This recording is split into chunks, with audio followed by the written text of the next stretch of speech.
मेळाव्यावर अजित पवारांची प्रतिक्रिया। मातोश्री परिसरात उबाठानच केला मराठीचा घात अशा आशयाचे बॅनर्स। बॅनरमधून उद्धव ठाकरेंना डिवचण्याचा प्रयत्न, तर कलानगर सर्कलमध्ये लावलेले हे बॅनर्स आता हटवले। महाविकास आघाडी लोकसभा आणि विधानसभेसाठी होती। स्थानिक स्वराज्य संस्थांच्या निवडणुका प्रत्येक पक्षासाठी वेगळा विषय, संजय राऊतांकडून स्पष्ट। बबनराव लोणीकर कुठे दिसतील तिथे शेतकऱ्यांनी त्यांना ठोकायला पाहिजे। वादग्रस्त वक्तव्यावरून बच्चू कडू संतापले। लोणीकरांना माफी नाही असं म्हणून कडू आक्रमक।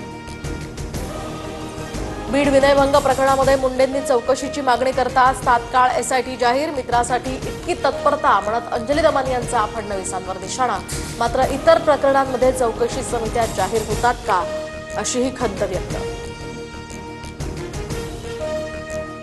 कृष्णा आंधळेला तत्काळ अटक करा, अन्यथा कठोर निर्णय घेणार। संतोष देशमुख यांचे बंधू धनंजय देशमुखांचा इशारा। तर हत्या प्रकरणातील आरोपी कृष्णा आंधळे अद्यापही फरार।